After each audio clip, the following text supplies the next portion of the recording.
ভারত ও পাকিস্তানের মধ্যে সামরিক উত্তেজনা নতুন কিছু নয়, কিন্তু সাম্প্রতিক সংঘর্ষের প্রেক্ষাপটে বৈশ্বিক শক্তির ভূমিকা এটি ভিন্ন মাত্রায় নিয়ে গেছে।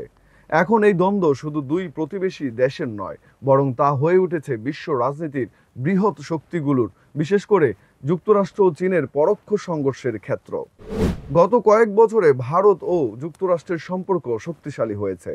আমেরিকা, ফ্রান্স ও ইসরায়েলের কাছ থেকে ভারত ব্যাপক হারে উন্নত অস্ত্র ও প্রতিরক্ষা প্রযুক্তি কিনেছে।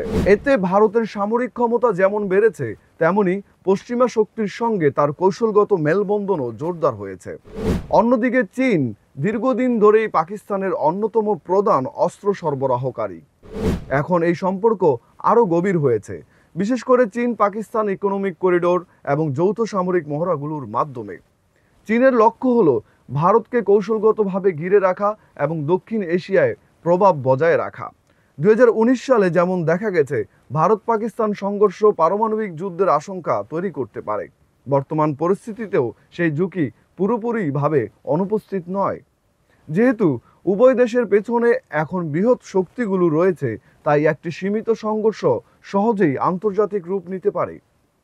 ভারত ও পাকিস্তানের সাম্প্রতিক উত্তেজনা কেবল আঞ্চলিক নিরাপত্তার প্রশ্ন নয়, এটি বৈশ্বিক শক্তির নতুন মেরুকরণের প্রতিফলন। অস্ত্র বিক্রির মাধ্যমেই আজ যুক্তরাষ্ট্র ও চীন এই সংঘাতে তাদের প্রভাব বিস্তার করছে।